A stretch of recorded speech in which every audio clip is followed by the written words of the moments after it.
오늘 우리가 살펴볼 시편 41편은 절망의 상황 속에 있는 다윗이 하나님의 도움을 간구하는 내용을 다루고 있습니다. 다윗은 질병으로 인해 병상에 있었고요. 인간적인 배신을 당해 깊은 시리에 빠져 있었습니다. 말씀을 통해 그가 처한 상황을 살펴보도록 하겠습니다. 우리 5절 말씀 볼까요? 나의 원수가 내게 대하여 악담하기를 그가 어느 때에나 죽고 그의 이름이 언제나 없어질까 하며. 다윗은 질병에 걸려 고통 속에 있었는데 사람들은 그의 처지를 가엾게 여기지 않고 오히려 그에게 악담하며 그가 언제 죽을까 그를 저주하고 있었습니다. 이뿐 아니라 사람들은 다윗에게 거짓말하고 다윗을 미워하며 그를 해하려고 계획을 세우고 있었습니다. 6절부터 8절 말씀 이렇게 기록되어 있습니다.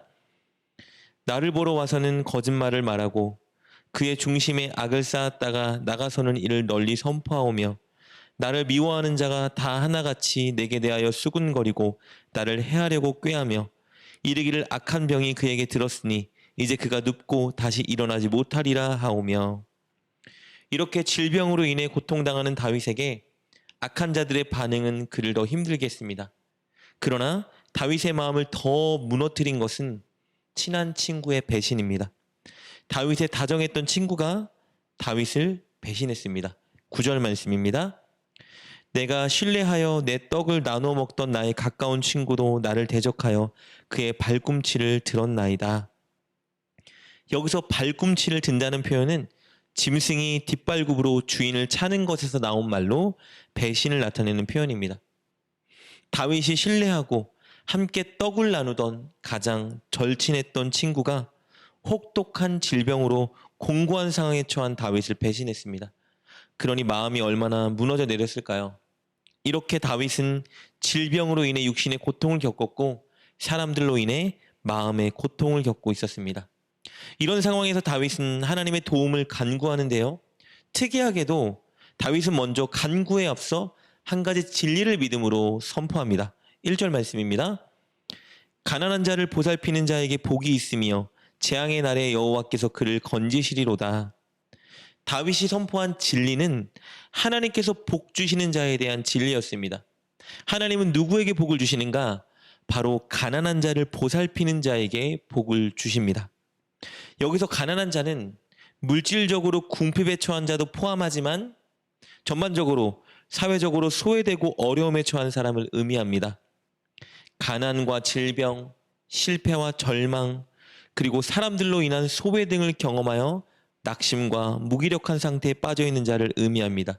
하나님은 이런 약자를 돕는 자에게 복을 주십니다. 하나님이 그들에게 주시는 복은 이런 것들이 있습니다. 1절부터 3절 말씀입니다. 가난한 자를 보살피는 자에게 복이 있으며 재앙의 날에 여호와께서 그를 건지시리로다. 여호와께서 그를 지키사 살게 하시리니 그가 이 세상에서 복을 받은 것이라. 주여 그를 그의 원수들의 뜻에 맡기지 마소서. 여호와께서 그를 병상에서 붙드시고 그가 누워 있을 때마다 그의 병을 고쳐 주시나이다. 그가 받는 복은 첫째 1절에 기록된 대로 재앙의 날에 여호와께서 구원해 주시는 복입니다. 그리고 둘째 2절에 기록된 것처럼 여호와께서 그를 지켜주시고 살게 해주시는 복을 받습니다. 그리고 셋째 3절에 기록된 것처럼 병에 걸려 괴로울 때 하나님께서 병을 고쳐주시는 복을 주십니다. 즉 하나님께서 구원해 주시고 치유해 주시는 복을 받을 수 있습니다. 그렇다면 하나님은 왜 약자를 돕는 자에게 이런 복을 주실까요? 왜냐하면 약자를 돕는 것은 하나님의 말씀에 철저히 순종하는 것이기 때문입니다. 여기서 다윗이 말하는 약자를 돕는 자는 단순히 도덕적인 선행을 하는 자를 의미하는 것이 아니라 하나님을 경외하여 하나님 말씀에 순종하는 의미에서 약자를 돕는 자를 의미합니다. 하나님은 율법에 늘 사회적인 약자를 도우라고 말씀하셨습니다. 특히 구약의 율법을 보면 고아와 객과 가부를 늘 도우라고 말씀하시죠. 긍휼과 자비를 베풀라 하십니다. 왜냐하면 그것이 하나님의 성품이기 때문입니다.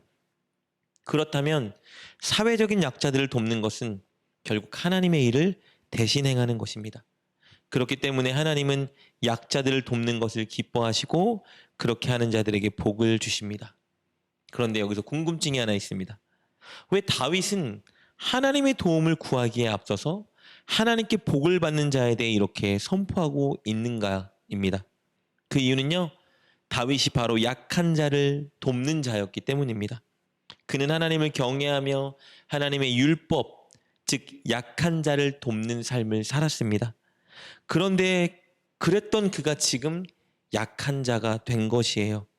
그래서 다윗은 하나님을 경외하며 약한 자를 도왔던 자신을 하나님께서 기억해 주셔서 약속한 것처럼 복을 주시고 회복시켜 주시고 구원해 달라 간구하고 있는 겁니다. 그는 철저히 하나님의 신실하신 약속에 근거하여 하나님께 구원과 치유를 간구하고 있는 거예요. 그리고 하나님의 공의에 근거하여 자신을 배신하고 조롱하고 해하려는 악한 자들을 심판해 달라 간구합니다. 10절부터 12절 말씀입니다. 그러하오나 주 여호와여, 내게 은혜를 베푸시고 나를 일으키사 내가 그들에게 보응하게 하소서. 이로써 내 원수가 나를 이기지 못하니 주께서 나를 기뻐하시는 줄을 내가 알았나이다. 주께서 나를 온전한 중에 붙드시고 영원히 주 앞에 세우시니이다. 우리가 이렇게 살펴본 오늘 본문은 사실 시편 1편의 교훈을 다시 한번 정리해주는 본문이라 할 수 있습니다. 우리 시편 1편 1절부터 3절 말씀 볼까요? 복 있는 사람은 악인들의 꾀를 따르지 아니하며 죄인들의 길에 서지 아니하며 오만한 자들의 자리에 앉지 아니하고 오직 여호와의 율법을 즐거워하여 그의 율법을 주야로 묵상하는도다. 그는 시냇가에 심은 나무가 철을 따라 열매를 맺으며 그 잎사귀가 마르지 아니함 같으니 그가 하는 모든 일이 다 형통하리로다. 하나님의 복을 받는 사람은 악인들의 반대편에 서서 하나님의 율법을 즐거워하며 묵상하는 자입니다. 여기서 묵상한다는 의미는 단순히 생각한다는 것이 아니라 입으로 읊조리고 그렇게 살아가는 것을 의미합니다. 그리고 그런 자는 구원과 영적인 형통의 복을 받습니다. 다윗은 그렇게 복 받는 자의 모습으로 살기 위해 애썼습니다. 특별히 하나님의 율법이 가르치는 대로 악한 자를 돕기 위해 힘썼습니다. 그리고 그렇게 살았기에 하나님의 약속의 말씀을 근거로 하여 구원과 회복을 간구하고 있는 것입니다. 그러나 오해하지 말아야 될 것은요, 다윗은 하나님께 내가 이렇게 했으니 이렇게 해주세요 라고 조건적인 관계를 요구하는 것은 아닙니다. 하나님의 약속과 신실하신 성품을 의지하고 도움을 호소하는 것입니다. 사랑하는 여러분, 다윗처럼 하나님을 경외하는 마음으로 하나님 말씀에 순종하는 삶을 사는 여러분 되시길 축복합니다. 특별히 약하고 소외된 자들을 돕고 그들과 함께하기 위해 노력하는 여러분 되십시오. 그럴 때 하나님은 당신의 성품을 닮아가며 살아내는 여러분에게 특별한 복을 주실 것입니다. 오늘 하루 우리 기회가 있는 대로 섬기고 돕는 복된 자의 모습으로 살아갈 수 있기를 주님의 이름으로 축복합니다. 기도하겠습니다. 신실하신 하나님, 우리가 하나님을 경외하고 신뢰하며 하나님 말씀에 순종하게 하여 주옵소서. 무엇보다 약하고 소외된 자들에게 자비와 긍휼을 베풀어주는 삶을 살게 하옵소서.